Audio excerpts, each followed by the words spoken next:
Well, the SABC has established 2 high-level commissions of inquiry to investigate editorial interference and sexual harassment at the public broadcaster. Well, this follows recommendations of an SABC Ad Hoc Committee to deal with all instances of editorial interference as well as various forms of unlawful conduct. The commissions begin their work today, and to talk about this, we'll now welcome into our studios the SABC's acting group CEO, Ms. Nomsa Philiso. A very good morning to you. Thank you very much for your time this morning. Thank you. Essentially, 2 high-level inquiries. What essentially prompted the inquiries? I think, as you said in your introduction, it was a follow-on the ad hoc committee recommendations. That the hearing was in 2016, and subsequent to that, there were recommendations that we made. Amongst them was to get to the bottom of the allegations of interference in the newsroom. And we feel that we just haven't closed the loop, and we want to just give it our utmost attention. And I think it's important that I articulate that it's not just political interference that we're looking at. We're looking at a vast manner of interference, whether it's commercial, whether it's pressure groups that maybe have exerted influence on SABC staff to give them exposure. So we're really trying to get to the nub of it all. And with regard to the sexual harassment commission of inquiry, there has been those allegations that have been bubbling around the corridors, and we just feel that maybe we need to create this forum so that people have a forum where they can come and speak, because I think it's quite clear that the manner in which our society has experienced sexual harassment and sexual abuse as such is that people are scared to even go to the authorities to report. So we want to create the space so that people can have a forum where we absolutely guarantee confidentiality, that you know, that they can come and we get through this process. Let's talk about confirmation on whether it is the same legal firm that will be conducting the inquiries. Will they be conducted separately, and then of course you've mentioned independently from each other? Yes, the inquiries, whilst they've been announced at the same time, are completely separate. So it will be 2 different law firms, it will be 2 different venues, and it definitely won't be held in the SABC, and it's an independent panel, and it will not have any SABC people sitting on the panel.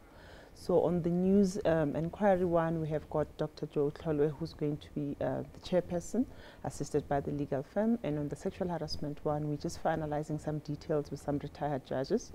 And we're also going to have a lot of NGOs that are assisting us in terms of forming the panel. And we understand that the commissions begin their work today. Can you take us through the process on how essentially it's going to work? Okay, so the actual hearings will start on the 18th of June. Okay. Between today and the 15th, it's really a call to action in terms of the people to make the submissions to the email addresses that have been given. The one is newsinquiry@sabc.co.za.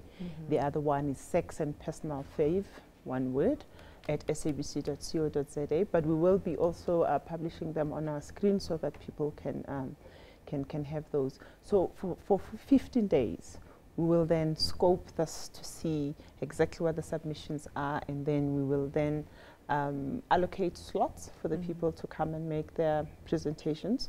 What we're also doing is to put boxes in all of our regions and all of our entrances for people that want to make manual submission.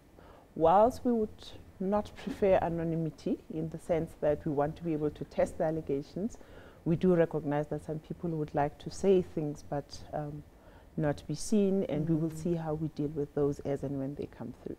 Let's talk about, you know, just briefly the submission of complaints. Will you be taking complaints only from internal employees, or can you also confirm whether part-time employees, freelancers, and even possibly suppliers are also allowed to participate? Yeah, so some of the allegations that we have been receiving actually span across, because we are mindful of the fact that we have almost 3,600 permanent employees, but actually our workforce is much broader, because even some of the suppliers essentially represent us out there.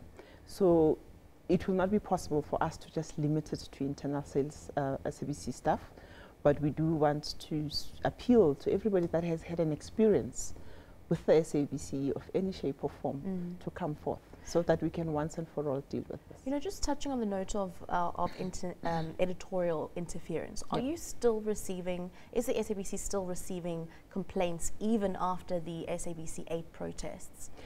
You know, not necessarily, but the point is that we never closed those allegations. And we do not want a situation where something just slides or sips through without us recognizing it. One of the things that we wanting to achieve with this process is more about us future-proofing ourselves. So we're not looking, it's not a witch hunt, we're not looking to, you know, kill people that did whatever. What we are really saying is that how can we ensure that this never happens again? So, we think that this will give us that opportunity. So it's just about cleansing and repositioning ourselves. And, you know, just delving, you know, on another point, specifically with regards to sexual harassment and jobs for sex, specifically what's been happening in light of women and the abuse against women. What essentially is the stance on that, and, you know, possibly the outcomes going forward, apart from just the inquiries that are taking place? I think the big thing for us is that once you know, you have to do something, because otherwise you're complicit. And I think that the position that the SABC is taking is that we cannot, that's not what we stand for as an organization, and it should be very clear that that's not what we stand for. But it is also important to say that whilst the first point may look like women, but we also have men that are potentially abused, whether by other women or by other men, because it does cut across. But it's something that we take very seriously, and we really want to root it out where it does exist. And as I was saying, even if it's 5 people that come out and they stop one person, then it's something, you know. So it's just really about repositioning this organization to say, if we are indeed going to go back to our constitutional mandate, which respects the dignity of everybody, how are we living that? How are we making it real? Definitely. We thank you very much for your time this morning. That was SABC's Acting Group CEO, Ms. Nomsa Philiso, talking to us here on Newsroom with regards to those SABC inquiries that will be taking place.